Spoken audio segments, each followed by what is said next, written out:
স্বামীর হাতে স্ত্রীকে মারধরের অভিযোগ তদন্ত করতে গিয়ে ব্লেডের আঘাতে জখম হয়েছেন 2 পুলিশ সদস্য। আহত দুজন ঢাকা মেডিকেল কলেজ হাসপাতালে প্রাথমিক চিকিৎসা নিয়েছেন। এছাড়া অভিযোগ করা নারী অসুস্থ থাকায় তাকে হাসপাতালে ভর্তি করা হয়েছে। মঙ্গলবার বিকেল 4টার দিকে তদন্ত করতে গেলে অভিযুক্ত দম্পতির আক্রমণে জখম হন তারা।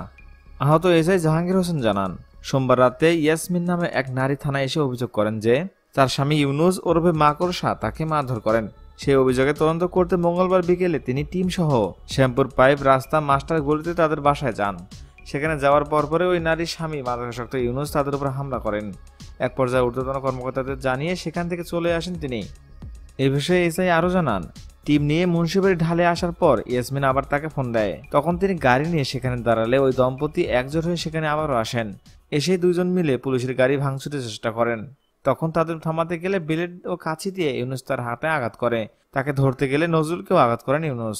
তিনি জানান, আহত অবস্থাতেই ওই দম্পতিকে আটক করে থানায় নিয়ে আসা হয়। থানায় অসুস্থ হয়ে পড়া ইয়াসমিনকে পরবর্তীতে ঢাকা মেডিকেলের মেডিসিন বিভাগে ভর্তি করা হয়েছে।